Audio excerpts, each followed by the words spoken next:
Hi everybody, my name is Richard W. Schmidt, registered dietitian nutritionist and author of You Cannot Outrun That Brownie.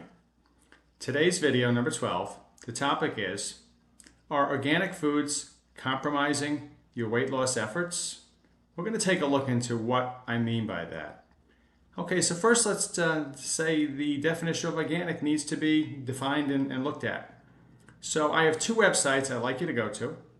The first one is ams.usda.gov. The second one is ask.usda.gov. They're both good websites, and you can put keywords in such as organic to see what the definition is. So let's first take a look at fruits and vegetables.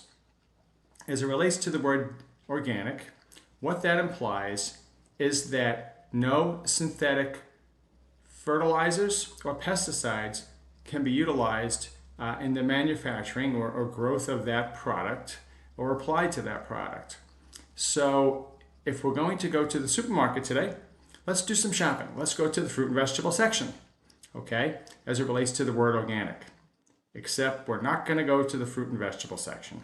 We're going to go to the Fifth Avenue aisle of snacks. Now, down that aisle, you see veggie chips, organic veggie chips. So you put those into your bag and you feel good because they're organic. Organic foods tend to make you feel good. And they should. They should be healthier, right? Okay, but when we turn the bag over and look at the calories, 130 calories per ounce for the organic veggie chips. Regular potato chips are 150. So they're really not low in calories per ounce. I classify them still as a baked bad. So those organic veggie chips, whether you think they're better or not, if you eat too many of them, likely to be a causative factor of why you're not losing weight. You cannot eat them ad lib and think that your body is not going to digest those calories and deposit them where you don't want. So let's take a look at another food. You proceed to the meat section and your eyes focus on grass-fed organic beef, 92% lean. A lot of good words there. Okay, now again, organic as it relates to the beef implies that no hormones or drugs are being given to that animal to promote rapid growth. Okay, well that's good. And what else does that organic mean? Well, if they're eating grain in the feedlot in their last 4 to 6 months of life, maybe the grain is organic. But this one here said grass-fed, so you're assuming they are not eating any grain at all. The USDA definition of grass-fed implies that the cattle would be, after weaning from its mom, eating nothing but grass. Okay, that's good. The question is, do we need more policing of that? And why would some manufacturers put grass-finished on their label? Grass-finished and grass-fed really are one and the same. So just a little more confusion for the consumer. It seems unfair, but that's the way it is. Remember, manufacturers want you to buy their product. Their intent might be good, but is it misleading? And let's talk about that 92% lean. What does that mean? Well, 92% lean implies 8% fat. But if you look at the label, a couple things.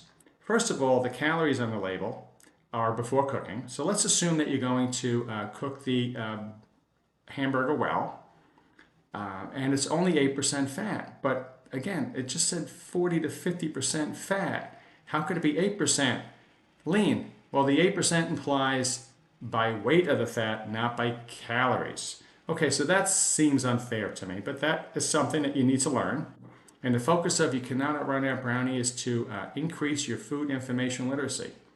Now, getting back to the hamburger, that 8-ounce patty, if one were to consume that and you're a female, you've almost met your requirement for protein for the day.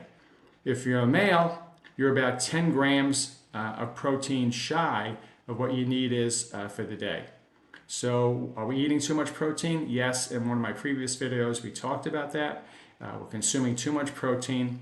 But one of the beauties of You Cannot Outrun That Brownie is the revolutionary tracker. Yeah, so we could actually place that hamburger on a tracker. We could see how we can make some changes to that hamburger to still have it and lose weight. Whether it's not have it as often, whether it's the hamburger size being a bit smaller, and maybe adding some tomato and onion and lettuce to the hamburger to fill you up a bit more.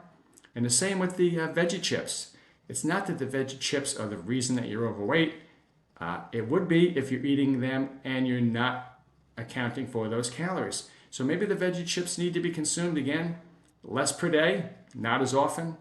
You change your portion size, etc. The focus of the book is that no food is forbidden, but you do have to make changes. It's a lot easier to have one less ounce of veggie chips than it is to think you can walk them off. Remember the title of the book, You Cannot Outrun That Brownie. It's so true. So we're going to conclude this video now. Please go to my website, see other videos, learn more about You Cannot Outrun That Brownie and why it may benefit you. Okay, so thank you and goodbye now.